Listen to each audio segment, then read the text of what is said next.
1929 to 1939. These are your core objectives for the chapter. Please review them as you're reading the chapter. When Herbert Hoover was inaugurated in March of 1929, of course, the prosperity of the 1920s was still going on. However, there was a group, as we discussed in chapter 22, that was not doing very well, and that was the farmers. The farmers were already beginning to have many economic problems. Part of the problem was self-inflicted. They were overproducing. During World War I, farmers had been encouraged to increase production to help us feed the armies in the field as well as our allies. And after the war was over, they had not decreased production, and they were having a difficult time selling their goods overseas because of the high tariffs, which is not self-inflicted, but they refused to reduce what they were producing, and so the more overrun they had, then the lower the prices became. Hoover knew he needed to address this problem, so one of the things he helped push through Congress in the early months of his presidency was the Agricultural Marketing Act. The Agricultural Marketing Act gave about $500 million to farm cooperatives in all of the rural states. To help those farm cooperatives make loans to farmers, use for education policies, basically whatever the cooperative wanted to use the money for to help the farmers in their region. Basically, the idea of the Agricultural Marketing Act is to help the farmers help themselves. It's not a handout. It encouraged self-regulation. The farmers in those regions would create these cooperatives, and the cooperatives would decide on things like, maybe we need to restrict the amount of corn or wheat that we're producing. Maybe we need to reduce the number of hogs that we are raising and sending to market. But it would be things that the cooperative would do, and then farmers would be free to join these cooperatives, and they would get benefits, like they could get low interest loans and those types of things. And the cooperatives could help then set the prices for the farm goods by limiting the amount of goods that were in place. Another thing that Hoover will address in the early months of his presidency before the Depression hits is trying to establish better relations with our Latin American countries. You know, as we went back to that age of imperialism, America had become quite accustomed to interfering in Latin American countries whenever we felt it was to our best interests. And after his election, even before he was inaugurated, Herbert Hoover went on a tour of Latin America, trying to expand American relations with those countries, reaching out to those countries, letting them know that the United States was going to stop this high-handed policy that we had. He issued, soon after he became president, the Clark Memorandum. The Clark Memorandum basically said that the United States would no longer interfere in Latin American countries for our own benefit. This became known as the Good Neighbor policy. The idea, of course, is to reach that friendly hand out to our neighbors and let them know we are allies, but we're not going to try to dominate them. FDR gets most of the credit for the Good Neighbor policy because obviously in just a few months the Great Depression is going to hit, and Hoover is not going to have much time for foreign policy. But Hoover really did actually start this Good Neighbor policy with the Clark Memorandum, saying that we're no longer going to abuse our power in Latin America. The good times for Hoover are going to be very short-lived.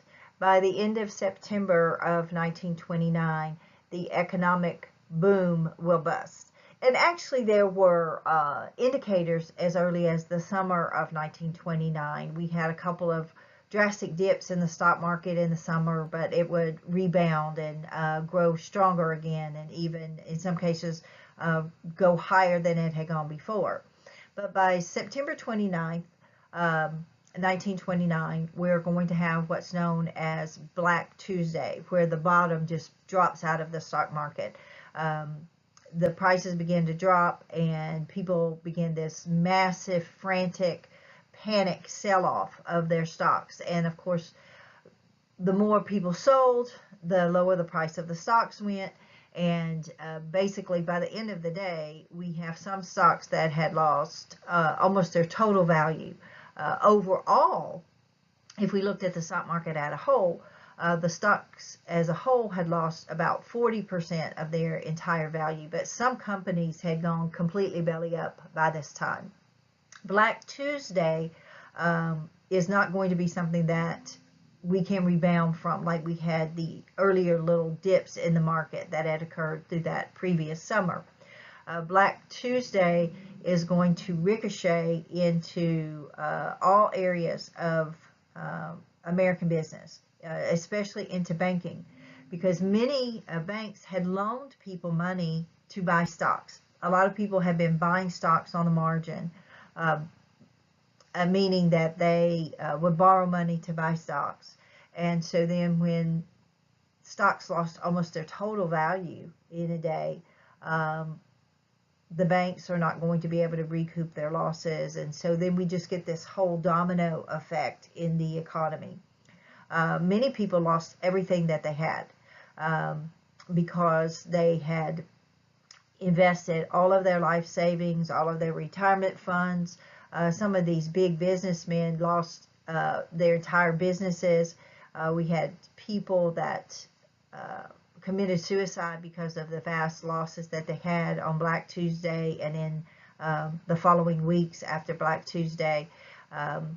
It really is aptly named because America really goes into this dark period of economic chaos after that tragic day in America.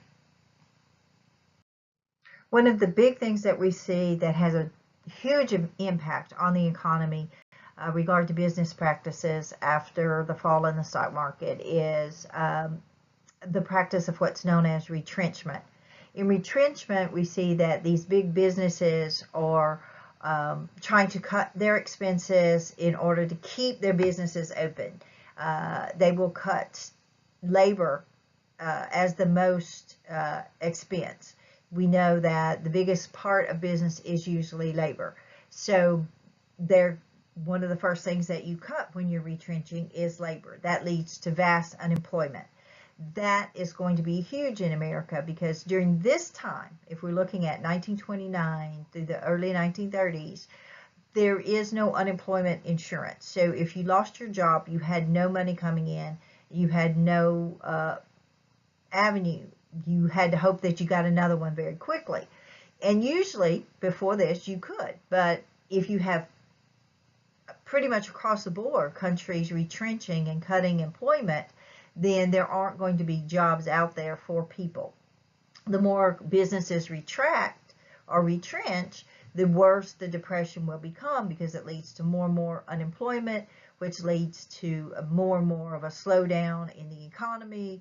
People can't buy things. That leads to more businesses being forced to retrench, and so you just get this cycle of poverty that begins to be created by the retrenchment. In one of the pictures here on the slide, you can see an unemployment line. Jobs were so scarce. If there was an opportunity, if there was some advertisement for a job, you would have hundreds, if not thousands in some cases, people that would be lined up for a job at a factory or a plant or wherever. This one you can see the people are several, it goes several people across and it goes all the way down the street, and then you can see it even turns around that corner. So massive numbers of people looking for jobs.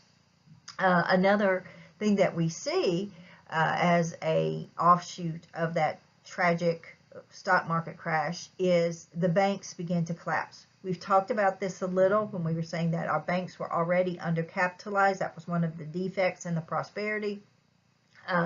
And those foreign loans that were not being repaid. And then when the banks had made some ill-advised loans to people to buy stocks on the margin. And so when the stock market crashed and people began to run to the banks to try to cash in their money for gold and silver, we will have these bank panics. And the more that people ran to these banks and tried to pull all of their money out of the banks so they would have some savings, it caused many of these banks to collapse.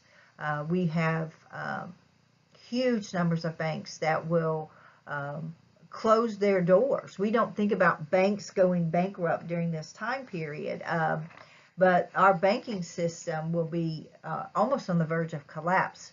And in a capitalist system, we need banks because banks loan businesses money. And so if you have, 20, 30, even 40% of your banks closing their doors, then that's going to have another negative impact on the economy. Let's look at some of the causes of the Great Depression, because oftentimes we get a little bit confused, and it is very confusing, and we say that the Depression was caused by the stock market crash. Well, actually, the stock market crash was caused by a series of greater economic problems in the country. And really, the stock market crash symbolizes the beginning of the Depression, but it is not the cause of the Depression. It's these overall defects in the economic structure that are the cause of the Depression. So, of course, one of the first one of these is overproduction. We were producing more than the economy could absorb. Part of that was caused by our high tariffs because we had cut out many of the foreign markets. Some of that we see on the agricultural area. They had just become accustomed to growing more and more products, and during World War I they had the market for it, but they didn't have the market for it in the 1920s. But if you have overproduction, what you begin to have, of course, is falling prices, because people can't buy everything you're producing, so you have to begin to reduce your prices, and eventually you may get to a point where it costs more to produce the item than you can get for it on the market, in the marketplace. So overproduction is a problem. There is absolutely no regulation of business. We completely turned our backs really on the business reforms during the progressive movement, and we went back to that laissez-faire economics. And when we're looking at no regulation of business, it's completely wild, uninhibited, unregulated expansion of business. And so we get some things like we have too many businesses in the same market, because people think, oh, I can make money in the oil industry, and so they get in the oil industry, and they can't compete with Standard Oil and Rockefeller. And so, then they lose everything that they have. So there's no non-regulation of business, allowing businesses to pretty much do whatever they want. They gouge their prices, they abuse the consumer. That is going to be one of the causes of the Depression. Speculation on the stock market is another one. During this time, there was no regulation of the stock market. We did not have the Securities and Exchange Commission. And so basically, when companies went public, the price of their stocks did not always reflect the true value of the company. So they could overprice their stocks, and we see that overvaluation of stocks happening a great deal. Just because some big businessman was involved with this company, his name alone may make people say, oh, I want to invest in that company because, like today, say Bill Gates is invested in that company, so I'm going to invest in that company. And it makes the price of the stocks go up, even if Bill Gates may have made a bad choice and it's not a good company for them to invest in. Of course, Bill Gates is in our age, but that would be somebody that you would know from the age. There's this overvaluing of stocks, as we were just saying. There's another factor that was called inside trading. It was not illegal at the time, so people could use insider information to figure out if they should buy or sell more stocks, and so that led to issues in the stocks. stock watering, um, lowering the price of stocks so that some people could get in, and then when you got the investors that you wanted in, then you raise the price of the stocks to make it look like they're more valuable, and the little man gets in and he's buying the stock at a higher price, and it's really an overinflated price. Buying on the margin, as we were talking about, the banks loaning people money so they can buy stocks that they really can't afford to buy. Something we've talked about before, as we were talking about the defects in prosperity in the previous chapter. We have a weak agricultural system at this time. And still in the 1920s, and really even today in the 21st century, a huge amount of the American economy and a huge amount of our exports are agricultural products. So whenever the agricultural element of our society is weak, we are going to have economic problems down the road. Because if the farmers can't pay their bills and they start to go bankrupt, then that impacts the banks that loan them the money. And then those banks can't recoup the losses that they get, when they made the bad loan to the farmers. So that gives the banks less money that they can loan out to businesses or to other individuals. And so you see, you get that whole domino effect there. Another problem during this age is low wages. Even though our businesses are producing at unparalleled rates, a lot of Americans could not afford to buy these luxury items that they are helping to create. They couldn't afford to buy the new refrigerators that are being produced because their wages are so low, or they couldn't afford to buy the radio that has become very common at the time. So these low wages actually prevented the workers from helping improve the economy. Sometimes if businesses need to be wary of that also, that if you don't pay workers enough money, then they can't buy your products. And so that's what we begin to see in the 1920s, these low wages having an impact. The bad loans, as we were talking about, the bad loans to the farmers, the bad loans to the businesses based on the stock prices that were sometimes overvalued. And then, of course, those bad loans to foreign countries. Great Britain and France are not paying us back from World War I. That has weakened us. We are undercapitalized. We don't have enough money in those banks. And so when that crash occurred in 1929, then all of these other negative factors that have been building up over that decade are going to also come to a head. And so that causes the Great Depression to begin. In a very short period of time, because of the retrenchment, we begin to see that about 25% of the American population is unemployed. That's a quarter of the population that has no jobs. And as we were saying, there are no government social programs at this time. There is no unemployment insurance. There is no welfare system. So if you're unemployed, you have no money coming in. To kind of give you a little bit of perspective on what 25% unemployment is, in 2009, when we had our last huge recession, the unemployment rates around Texas reached about 9 to 10%, very rarely 10%, but about 9%. So you're looking at about 25% unemployment. We thought 9% was bad, 10 years ago. But just think if it had been 25%.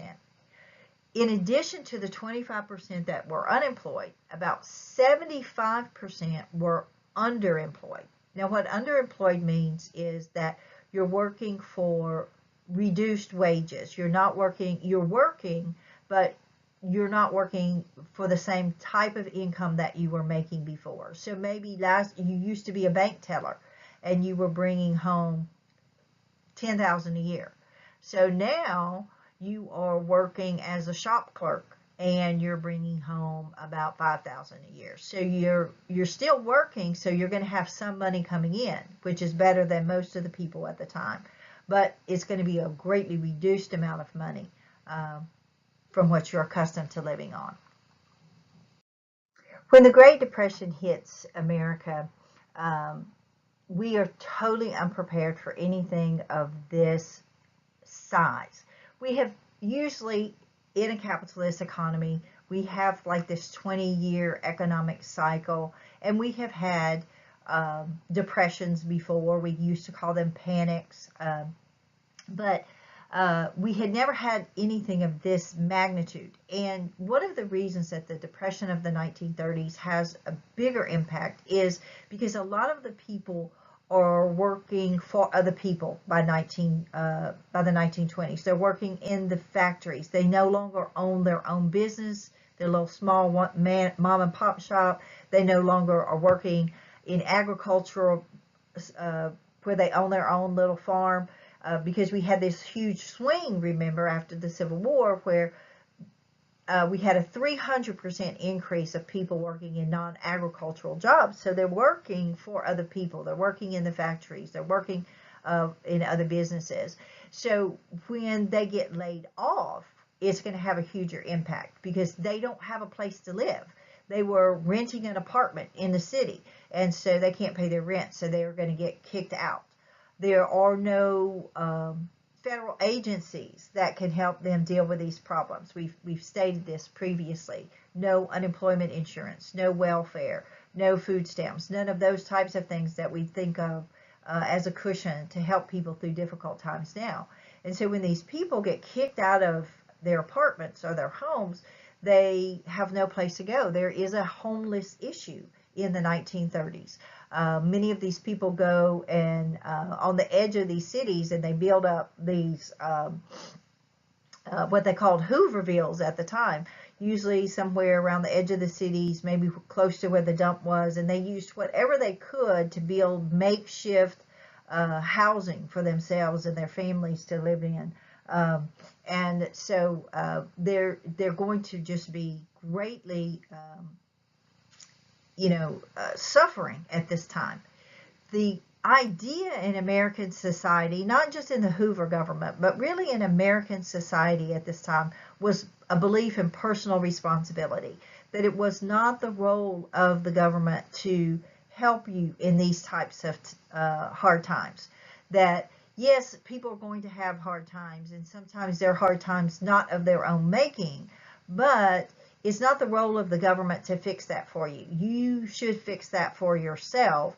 And in the meantime, community and religious organizations can lend you a helping hand. And so what we had seen in previous depressions in American society is you would have your churches and your community organizations that would reach out and help people with housing and help them with food, those types of things. The problem is when the Great Depression hits, those private charities, those church organizations dry up very quickly because who gives to them? The people in the community, and they no longer have the money to give, and there's just such a huge number of people that are unemployed and a huge number of people that are underemployed that there's not enough charity money to go around to help fix all of the problems. And this is where Hoover gets his most criticism, because when the Depression first hits, he doesn't want the federal government to get involved. He doesn't want the federal government to do anything to try to fix that. And so he said, no, we're just in an economic cycle, and if the government gets involved, it'll just make the situation worse. And by the time he does decide that the government does need to get involved, things have gotten very desperate for a lot of people. If that's not bad enough, this really kind of man-made economic crisis that we've had, we're also going to have a natural disaster, which is also partially man-made, to be honest. We will have the Dust Bowl in the western states. The Dust Bowl really is a 10-year drought where we get no water, or very little water, not enough water to sustain those areas. And it's called the Dust Bowl because when the drought hits, And in a lot of those areas in the plains, like around here, we know we get these massive winds, and the winds would just pick up that dry dirt, that dry topsoil, and just move it in these huge waves of dirt. And there's a picture here on your PowerPoint slide where you can just see one of these waves of dirt that's going to be coming about. As I said, the Dust Bowl lasted for 10 years, and so if the farmers weren't having enough problems before, now those are going to be exacerbated by this 10-year drought where they can't produce any crops, their livestock will die, and massive numbers of people lost everything. Another offshoot of the Dust Bowl was that people got sick because you're breathing in these massive amounts of dust that are blowing around, and whole cities would just be like covered in dirt when one of these dust storms would come up. It would get in your house, it would cause your car to malfunction, and you would just have layers of this dirt everywhere. What caused the Dust Bowl? Well, overcultivation caused a great deal of the Dust Bowl. People, during World War I, when we were being encouraged to produce more food, people went into areas of the West, which we had mostly used for grazing cattle before, and began to plow it up and plant wheat, because that's where the money was, plant wheat. And so they plowed up these huge areas, this deep sod that had been there for generations, and they planted wheat. Well, wheat is a crop similar to cotton that depletes the soil. It leaches a lot of the nutrients out of the soil. And so it began to deplete the topsoil, deplete the nutrients. And then, so when the drought hits and we began to have limited amount of rain, there's nothing to hold that topsoil down because we've churned it up with the plows now. So that overcultivation plus the drought causes the Dust Bowl. Overgrazing was another problem. In a lot of these areas, we were having too many cattle in small areas, and we were overgrazing that. And of course, then they eat all of the nutrients down, eat all of the grass up, and then there's nothing holding the dirt in. So then once again, when we don't get the rain and the drought hits, and then when these massive winds whip across the plains, then we get these massive dust storms that last, like I said, and this lasts for 10 years. This map shows us the areas of the Dust Bowl. You can see that the really dark purple is the most severe erosion during the Dust Bowl, and then going out from there, you have less severe areas, and then, here in the Panhandle of Texas, you can see we're not in the very, very worst, except at the very top of the Panhandle. But all of this, the people suffered greatly during this time, and people lost everything that they owned. Some of these people packed up and left the area and never returned, going to California and other areas trying to get away from the dust. The Hoover program for ending the Depression is really based on what we call the trickle-down theory of economics. The trickle-down theory of economics is based on the idea that if you put money in at the top of the economic system, then it will filter down to the other parts of the economic system. Basically, if you give money to banks and big business, then it trickles down to the regular people eventually in the forms of either loans or wages, those types of things. One of the first things we see in the Hoover program, which we talked about previously, was the Hawley-Smoot tariff, which increased the tariff rates in America to the highest rate ever. The Hawley-Smoot tariff did not work, as we said earlier. It increased the tariff rates too high, to such a degree that it actually cut off our markets to foreign countries, and so it has a negative impact rather than a positive impact. But areas where the trickle-down theory does work, we will see, is in Hoover's program that begins in 1931. Now, Hoover began to propose these things, and he had many ideas that he proposed that he's not going to get. he began to propose them in 1930. But in 1930 congressional elections, the Democrats won control of the House, and the Democrats will not pass much of his program. Some of the things he began to propose in 1930 was for the government to loan money to big businesses. That's trickle down, perfectly encapsulated. Loan money to big businesses, then big businesses can put people back to work. Then you have wage earners who can buy goods. That helps other elements in the economy. So that's total trickle down, perfectly.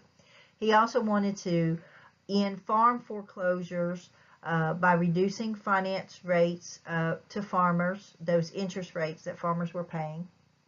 And he wanted to create public works programs. Nobody in the 1930s is proposing just handouts to people, just give people money that aren't working.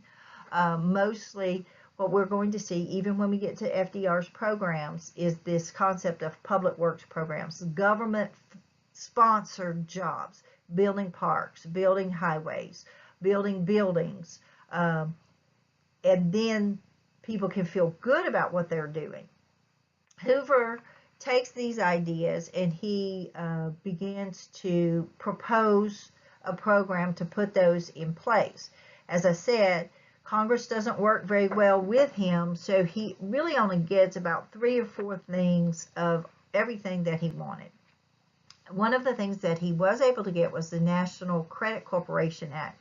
The National Credit Corporation Act is government propping up the banks, government putting money into the banks to keep those banks from collapsing, because we've already seen that the negative impact of what happens when the banks close their doors, and we don't want any more of those to close. So putting money behind those banks so they won't collapse. Then we have the Reconstruction Finance Act. The Reconstruction Finance is loaning money to the big businesses with the caveat these big businesses have to bring workers back. They have to generate income. They have to open their businesses back up. The idea, of course, then you have labor.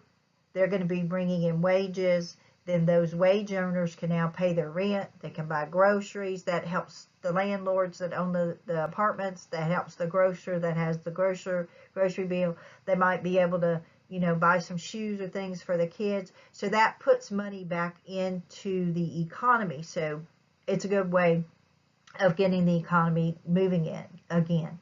And then the Federal Home Loan Bank bill. This reduced mortgages for farmers and for homeowners to try to help people not lose their homes because they couldn't pay their mortgages. It's interesting when we look at what Hoover did in 1931-32 when he got these organizations, the National Credit Corporation, Reconstruction Finance, Federal Home Bank Bill. These are basically the foundation of what FDR will do throughout the 1930s. It becomes known as the New Deal. And of course, FDR did it on a much grander scale because he had a Congress that would work with him. And so he's able to get a lot of organizations created. And we're going to talk about the New Deal organizations that will come about. But it's also interesting that if we look at this basic concept, this is also exactly what President Obama did in 2009 when we had that depression that hit in the end of 2008.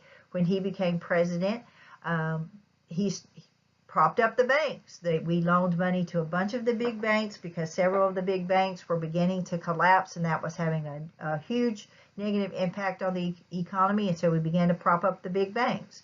Then we began to loan money to some of the big businesses. They loaned money to the big automakers. Ford didn't take any, but Chevy and Dodge, Chrysler took money in that because, of course, those are huge employers in our country. And so if you loan money to those big businesses, big automotive, then that will keep more jobs, because not just making cars, but making the tires for the cars and all kinds of things that impacts. And then we had this whole bill to refinance people's mortgages so that people wouldn't lose their homes. So it's an interesting concept because Hoover gets so much criticism for his inability to do anything to ease the Great Depression in 1930 through 32. But what he was able to get done has become really the foundation of what we do whenever we deal with massive economic distress in our country. These are just a couple of pictures. One shows you the little shanty towns on the edge of the big city, the Hoovervilles, where people just took all types of things, plywood, whatever they could, to build some kind of shelter for them in their homes. And then the other one, you know, a very difficult, gut-wrenching picture to kind of see this poor child living in one of these Hoovervilles in this difficult time. By the time we get to the last couple of years of Hoover's presidency, he was able to get those few minor things that we talked about passed, but for a lot of people, they felt it was too little, too late. His reputation was really tarnished. He was considered to be someone that didn't really care about the people, who really couldn't identify with the people. So when we get to that election of 1932, it's pretty much a given that the Democrats will probably win. The Democrats nominated Franklin D. Roosevelt. He is a cousin of Teddy Roosevelt, but Teddy Roosevelt, of course, remember, was a Republican, but FDR is going to be a Democrat. But they have still a lot of the same ideas. And then Herbert Hoover will be renominated by the Republicans, mainly because no one else really wanted the job. You can see from our election map here that Hoover only won, let's see, 5 states out of the whole country, and so he only got 59 electoral college votes. Franklin Roosevelt just kicked his butt in the electoral college, got 472 electoral college votes. But if you look at the popular vote, it was actually a little closer than one would think, but Hoover's support is spread out over a lot of different states. So he really looks like he lost very badly in this election, but the popular vote is a little bit closer than you would think if you look at the electoral college vote. One of the reasons that FDR won the elections really as handily as he did was because he had promised the people that he would do something about the Depression, that he would create a fair deal for Americans, a new deal for Americans. So he doesn't say specifically during the election exactly what he's going to do, but he says, we're going to do something. We're going to do something to revive the economy. We're going to do something to help the suffering in the country. And so that gives people hope. So he was selling hope, and that worked, because Hoover's basically selling more of the same, and people were like, well, that's not working, so we want something more. So this new deal that he is promising then has to be created after he becomes president. One of the great things about FDR is that he knows his own personal limitations, and he knew that while he was a pretty good politician, he didn't know a lot about economics and some of those finer things. So he created a separate group of advisors around him who are his economic advisors, and they become known as the Brain Trust. Many of them are some of the great economists from some of our most prestigious universities at the time. And this group is going to be separate from his cabinet. He also creates a very able cabinet to deal with many of the internal and foreign policy issues that we're going to have to deal with during this time. But the Brain Trust help him develop what we began to call the New Deal, this new economic plan to get us out of the Depression.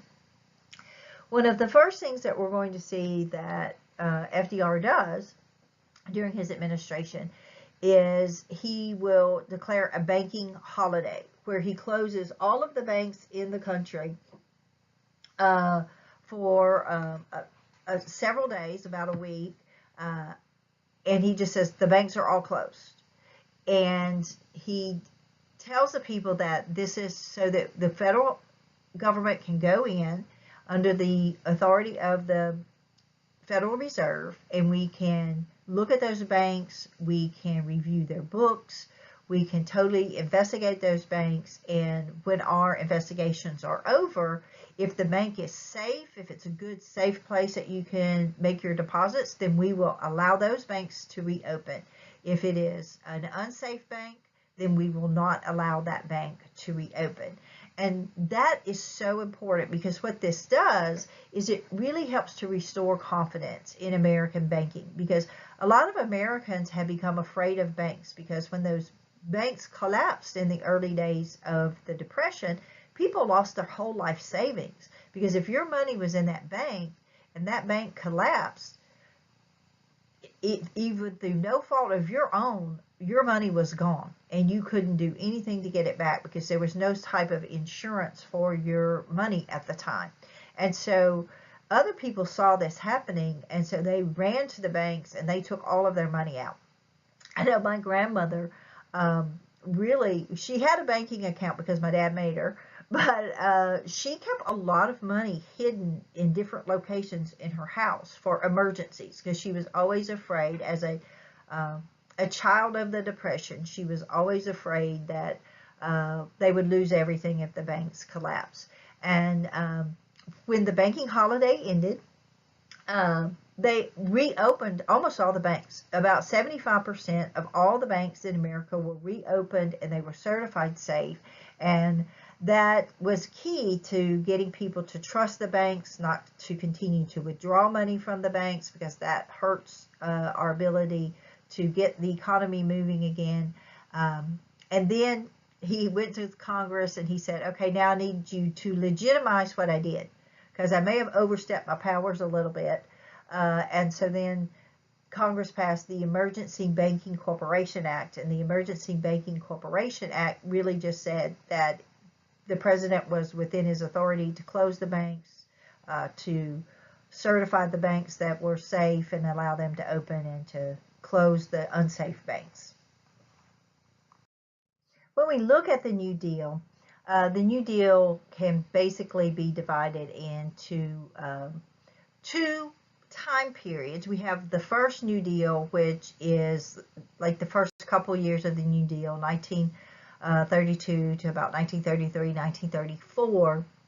And the goal of that first New Deal was really just to relieve people's suffering and help the economy to get moving again.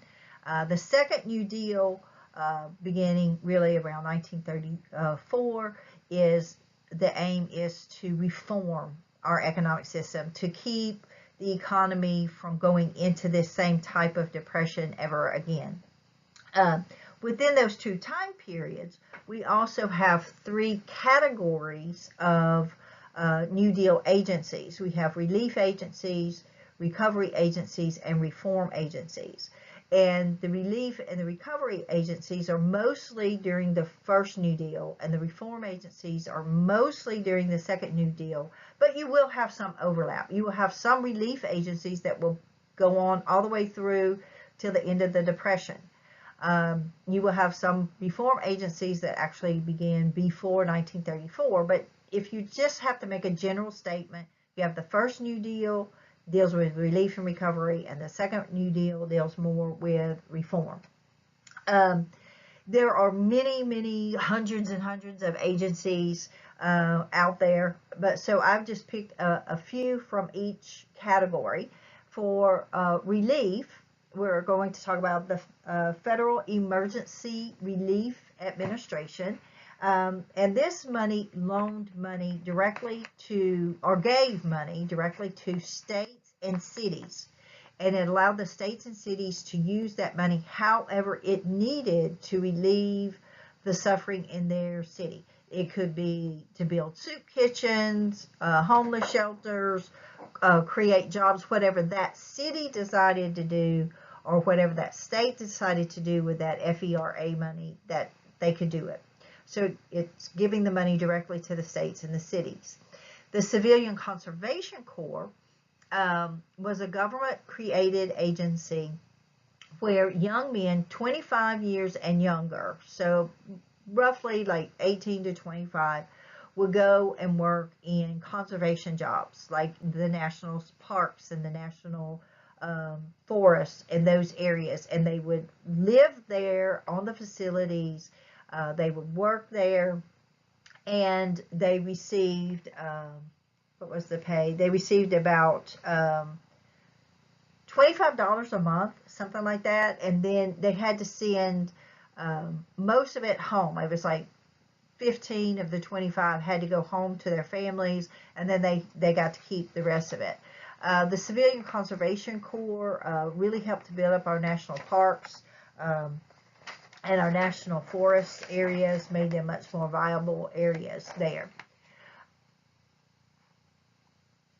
Probably one of the most well-known of the relief agencies, and one that really was around till the end of the Depression. They changed the name from Works Progress Administration to Public Works Administration, but it's still basically the same idea. And this is where the government created jobs.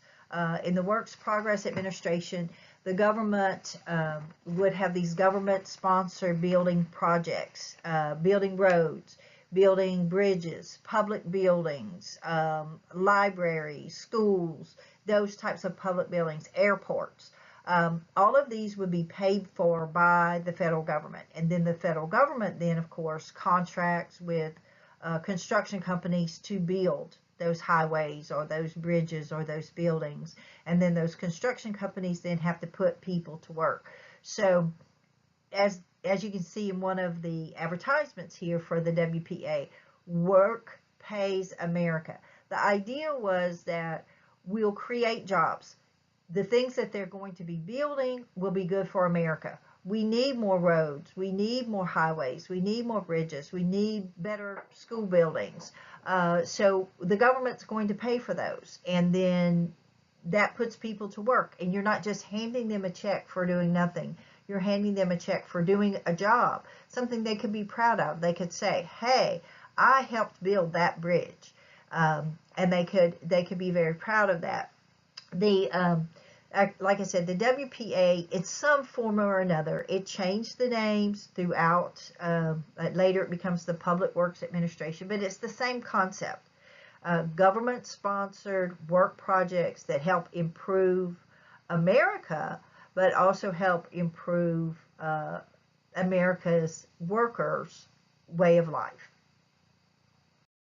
A few important recovery agencies. One was the Reconstruction Finance Corporation. As I said earlier, this was actually a Hoover agency, but FDR's group saw that it was working. It just needed more money. And so they put more money into it to loan more money to those businesses to get those big businesses that were already in place moving again. An Agricultural Adjustment Act, the AAA, was also created. The AAA was a little controversial because they actually paid farmers to reduce surpluses. They paid farmers not to produce as much wheat and corn. Let your fields lay fallow. The idea was, of course, if you don't produce as much, then the prices can rise, and then you can start making a better pay. One of the controversial things about the Agricultural Adjustment Administration was that they also encouraged, in some areas, farmers to kill off their livestock because there were too many pigs or cattle, and so they encouraged them to kill them. Where it gets some negative publicity is, unfortunately, a lot of the times when they had these killings where they slaughtered the livestock, they just let the meat rot. And here they are in the cities in America, people starving to death.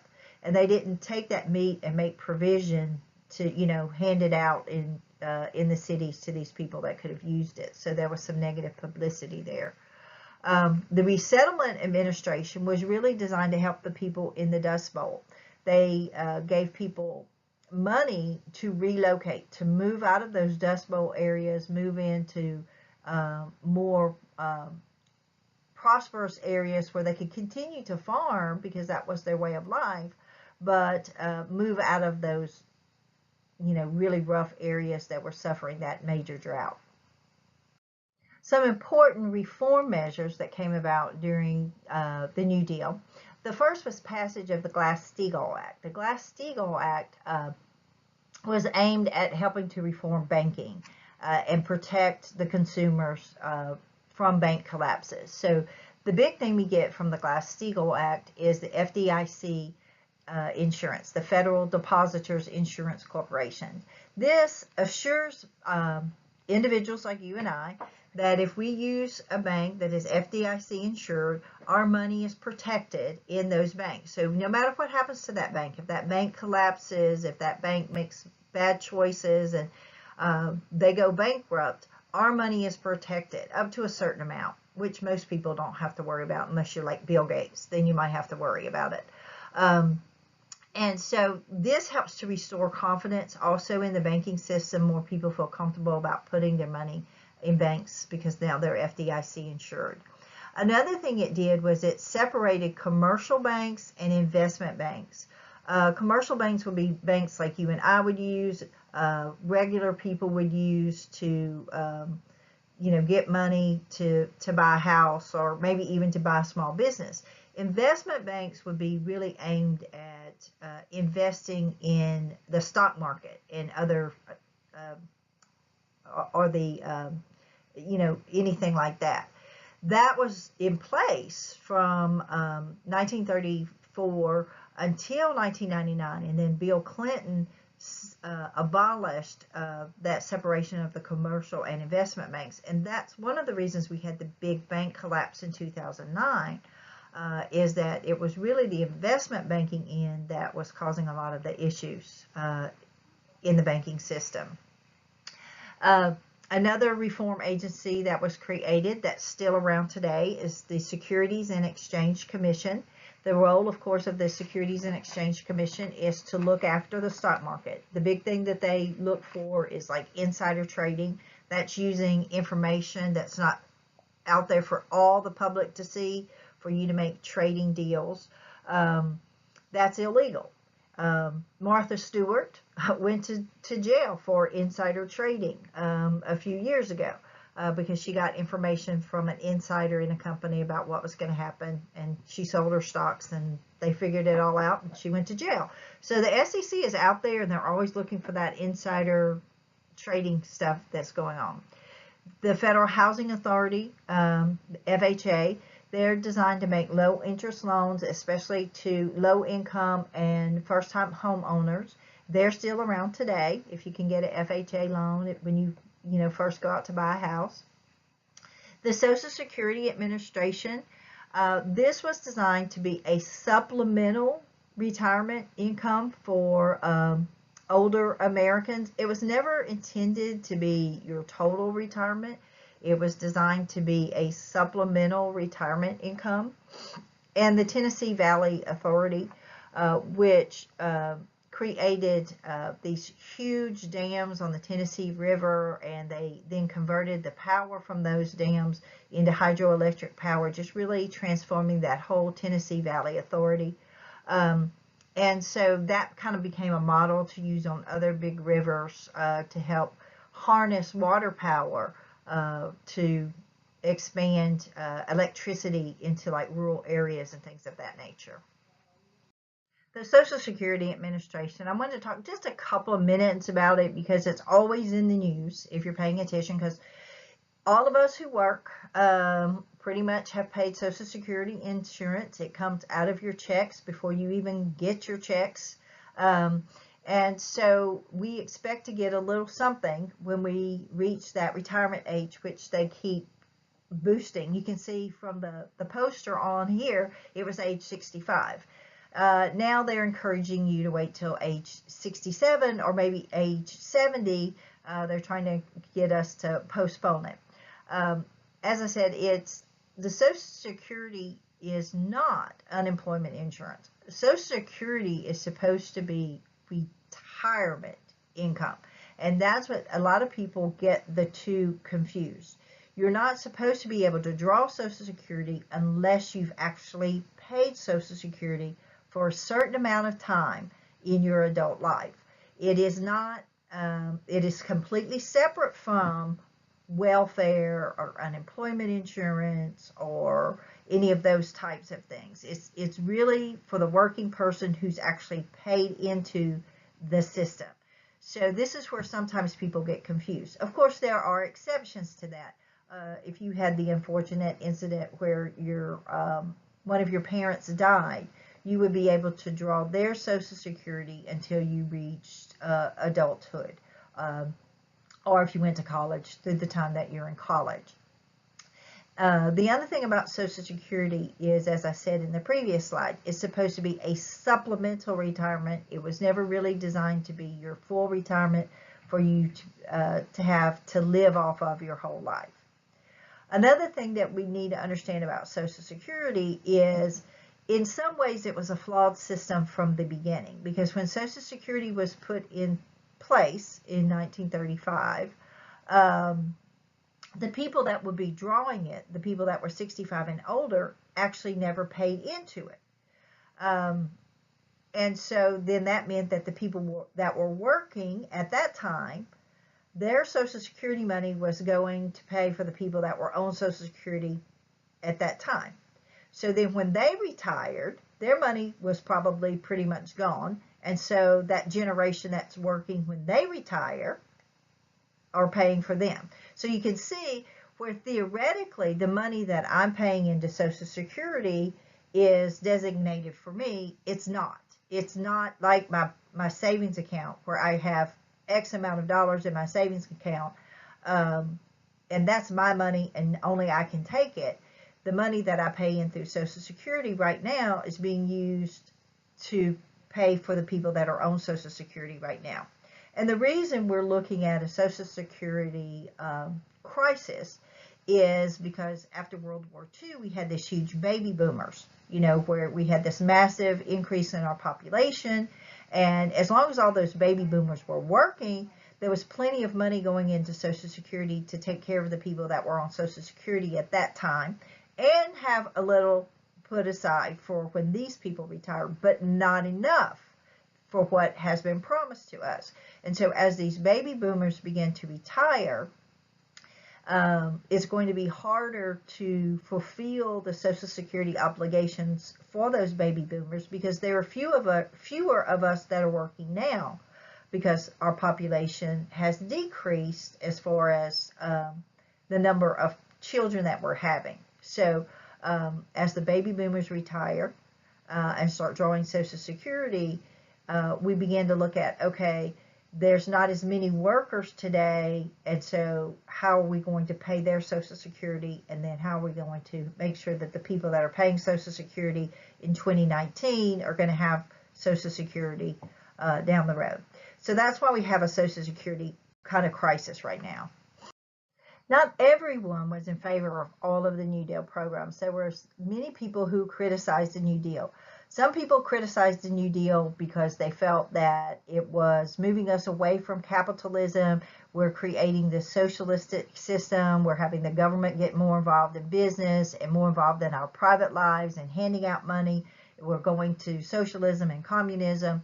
And then others felt that the New Deal wasn't going far enough. We're giving money to big business. We're not really helping enough individuals. So you have critics on both sides of the aisle. And so today we're just going to talk about three of the real prominent critics of the New Deal. The first was Father Coughlin. Father Coughlin was a Catholic priest who had a radio program. And he had established the National Union for Social Justice. And it was a very liberal organization. And Father Coughlin was one of those critics that said the New Deal wasn't doing enough to help the people. That the New Deal was really New Deal money was really going more to the big businesses, and not enough was filtering down to really help the individuals, to help the people.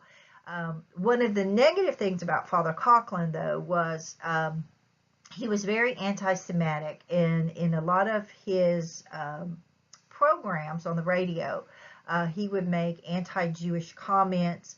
And some of the things that you would hear Father Coughlin saying in his programs in the 1930s would be very similar to things that you would hear in Nazi Germany about the criticizing the Jews and kind of making them the scapegoat of society. Father Coughlin's criticisms ended publicly, however, when the Catholic Church in America basically told him that he either had to end his program or he had to step down from the priesthood. He decided he'd rather be a priest, and so his program ended, and we don't hear that much on a large-scale basis from Father Coughlin, but he had a pretty wide following. And one of the things we don't always realize that in America during the 1930s, we had a rising Nazi party here in America that believed some of those same things that you would hear in Nazi Germany. We also had, on the other hand, a rising communist party who felt that the Russians had it all right and that the government should be providing everybody with food, housing, and clothing, and regardless of if they worked or not. So we get both people on the extreme right and the extreme left here in America during the Depression. Another critic of the New Deal was a Dr. Francis Townsend. Dr. Townsend was a retired physician who had lost everything when the bank he had his retirement money in collapsed in one of those runs on the banks. And it was actually Dr. Townsend that came up with the plan that became the Social Security Act. The Townsend Plan was the foundation for Social Security. It provided that the government should provide a retirement income to individuals over 60. Of course, the government made it a little higher, but FDR saw that that was a good idea because those were a lot of people that had been negatively impacted through no fault of their own, through banking errors, and he will co-opt that and make it part of the New Deal. Probably one of the strongest political opponents of FDR that was a critic of the New Deal was Huey P. Long. Huey P. Long was a former governor of Louisiana who was a senator for the state during the early 1930s. Huey P. Long created the Share Our Wealth program. Basically, it's a socialist program.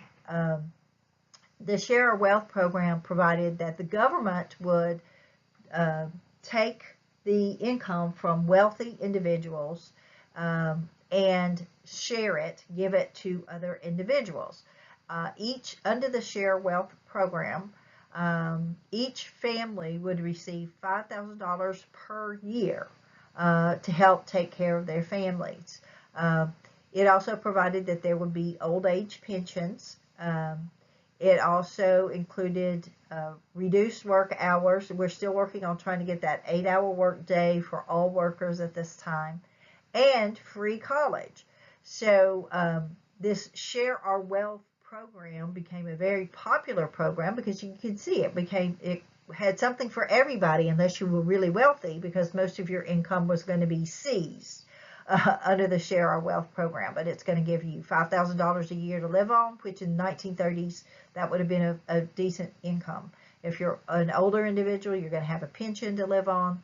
You're going to have lower work hours and free college. So that's not something Bernie Sanders came up with, all on his own in 2016, this concept of free college. It's got something for everybody.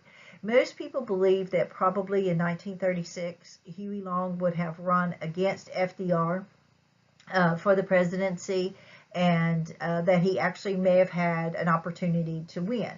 That is not going to happen because in 1935, Huey P. Long will be assassinated. He returns home to Louisiana, and he's making a speech at the Capitol in Baton Rouge, and this kind of deranged, disassociated doctor shot him there in the Capitol building in Louisiana, so he will not be able to make a run for it. But many of the ideas from the Huey Long's programs, you can see, really are kind of the foundations of some of the populist reforms that some of our liberal politicians are even advocating today. Well, FDR did win re-election in 1936, and so he was able to continue with his New Deal programs. But what he learned from some of his critics was that some of the ideas that they had were some good ideas. And so that's why we see the reform agencies being created more in that latter part of the New Deal agencies. So when we look at the New Deal as a whole, there are some limits to the New Deal and what it did do, and we have to address the New Deal and minorities. Unfortunately, the New Deal did discriminate against minorities. Many of the New Deal programs did. African Americans would still see some issues within the New Deal programs. For example, in that Civilian Conservation Corps that we talked about, where those young men went to work in those national parks, the housing for the individuals were segregated. The white men and the African American men did not live together in those programs. We also see that in some of the New Deal agencies, like the Federal Housing Authority, the FHA would not loan money to African Americans who were trying to buy houses in predominantly white neighborhoods. So we do see that there were discrepancies. We also see, when we look at Latinos in the New Deal, that sometimes they were denied access to programs because, like Social Security, for example, Social Security was not given to agricultural workers. So it wasn't just Latinos that were denied Social Security, but of course that was one of the major jobs that Latinos did in America in the 1930s, was working in the agricultural jobs in California and Texas and other areas. So they were denied access to those programs.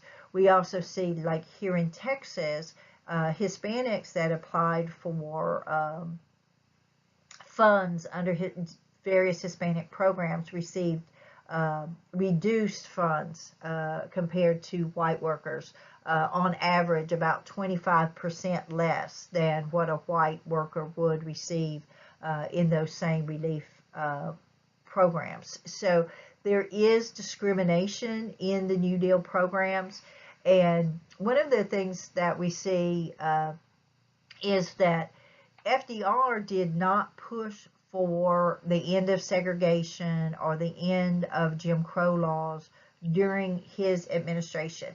Now, his wife Eleanor was a huge supporter of ending segregation and Jim Crow, but FDR was a more practical politician, and he knew that if he started attacking Jim Crow, then a lot of Southern Democrats would not vote for his New Deal programs. And so he felt it was more important to get his New Deal programs passed, and so he did not address segregation and Jim Crow during his presidency. One minority group that did actually get a little bit of a bone thrown to them during the New Deal were the Native Americans. During the New Deal in 1933, Congress passed the Indian Reorganization Act, which basically allowed Native Americans to go back to living on the reservations if they wanted to, allowing them to reorganize their cultures, to live in tribal environments, gave them certain rights under those tribal environments. They don't have to. They can stay assimilated in traditional American culture, but at least it gives them the option.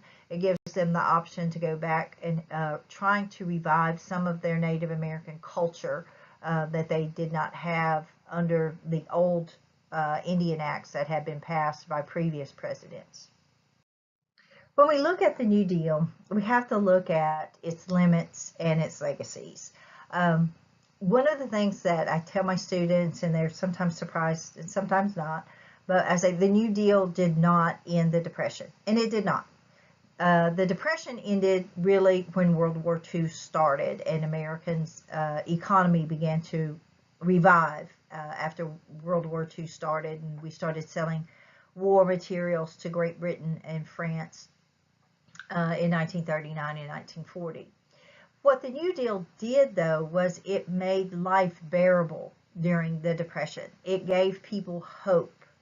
While it does not totally resurrect our economy, as I just said, but it gives you hope that the economy can get back on track. It gives people a sense of pride by creating jobs that they could have through the Works Progress Administration.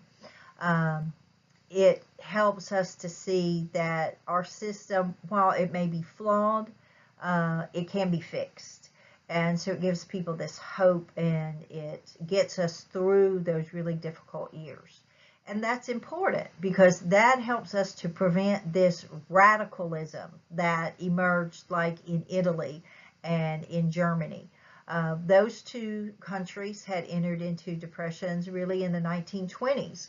And a result of their government's inabilities to deal with those depressions caused people to turn to extremely right-wing governments, the Nazis, the fascists in Italy, the Nazis in Germany. So it prevented us from swinging to these more radical ideas. We can have some government interference into the economy without having the government completely take over the economy. It does help us to create more of a federal welfare state. We never had federal welfare programs before. There was no such thing as food stamps or welfare payments or those types of things, but now these will be created in the New Deal, and they will still be around, of course, today, even in the 21st century. We do have a more managed economy. The government saw, after the failures of what happened in the 1920s, that we can't just have wild, unfettered business expansion, that there has to be some management of that. The government has to manage those banks. We have to exercise the authority under the Federal Reserve System of monitoring those banks and make sure that banks are making good loans that they can get back, that they are doing their due diligence to take care of the people's money. And so we do have that more managed economy. As far as politics, here in America now, we have a lot more expectations of the government. When we enter a depression or a recession or a downturn in the economy, whatever you want to call it, we expect the government to fix it. And that is something that evolved really with the New Deal. And if the government doesn't fix it, we blame that government and we get a new one. You know, we elect a new president the next 4 years. We elect a new Congress that is not associated with the old political party. We expect the government to regulate the economy. We expect the government to take care of us. We expect the government to give us food stamps and welfare if we're not working. So we have these new expectations of government that we never had before the New Deal. And this, of course, enlarges the powers of the federal government. The federal government has grown exponentially since the New Deal. There are a lot more organizations because if you're going to have more management of the economy, and you're going to have more expectations of the government, you're going to have a bigger bureaucracy to deal with that. And so it has given the federal government more power to interfere in our states. It's given the government more power to interfere in our personal freedoms as well as our business life. And so we have seen the federal government grow a great deal since the New Deal. But the New Deal did help us to retain our basic capitalist system. One of the things we have to remember is FDR did not want to replace capitalism. He wanted to keep capitalism. He just knew that we needed to make capitalism better, make it more responsible to the people, make it less abusive to the people. But we need to retain that system because it is the best economic system that ends up being the most fair to everyone. And because of the New Deal, we were able to retain that capitalism. We did not move to a socialist type of system. In 1940, FDR broke precedent and he ran for a third term. By 1940, of course, World War II has broken out in Europe with the invasion of Poland in September of 1939. And we want to stay out of the war, but we're cautious about what will happen. In 1940, FDR ran against the Republican Wendell Willkie.